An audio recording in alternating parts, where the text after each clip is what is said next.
Okay, hi there. This is my Pap-kiii or Pap-kiii console.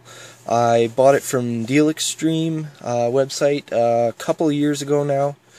It's a little bit different than the one that Nick Nillo had opened and tested and done all the stuff with, and I'll show you why here. This is how the box came in the mail. It's all damaged and messed up. This is the console itself. It also comes with some 3D glasses. There is a music video on the device itself that actually, it does work a little bit. It's the old school 3D. It's the red and blue glasses. It's kind of stupid. Anyways, this is the console itself. It came in black. I did not have an option for white. It's a little bit different. I noticed that his, when he tore it down, had a built-in battery. Mine actually came with a removable standard 3.7 volt 1200 milliamp battery. Just plug that back in. I also noticed that his had an internal SD card. Mine actually has an SD card on the outside. It is a 4GB card. It just came with the console. There's also the reset nub, a USB port, and a headphone jack, and the power button. You actually have to hold down the power button for a little bit to make it turn on. You can't just press it.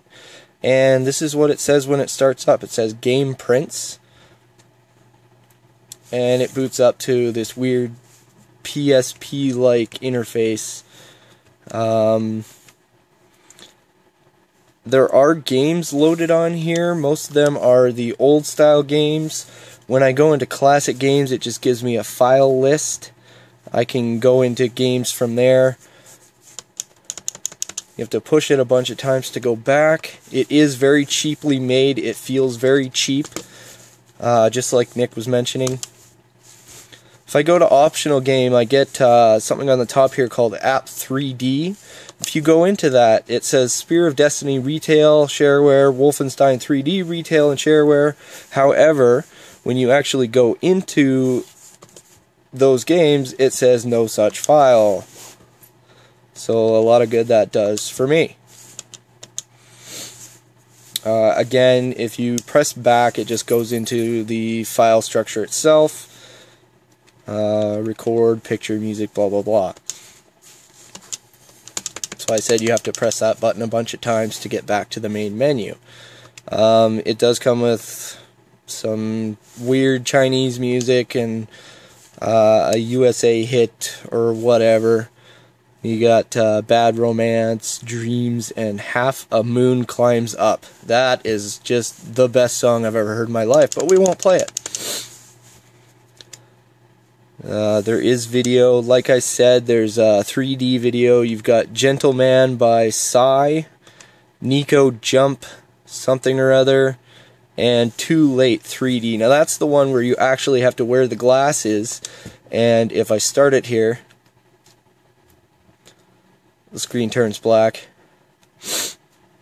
I don't think it's actually going to show it through the camera.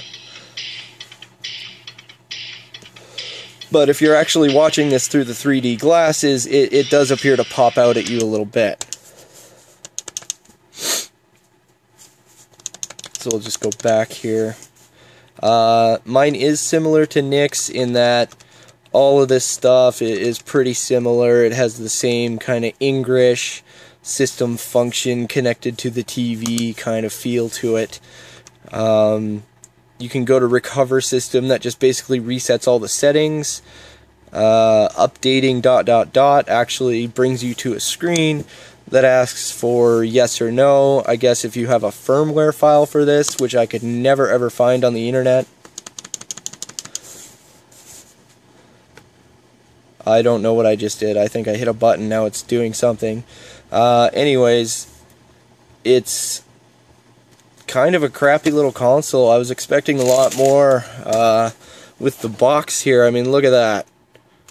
Don't you want to play whatever that is? And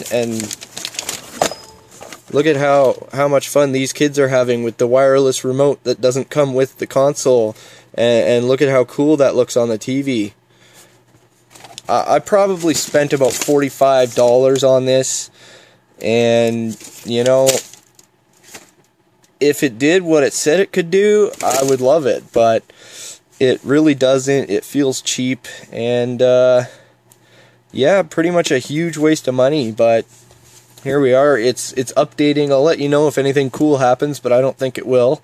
And that's my Pap-kiii K3 console from China.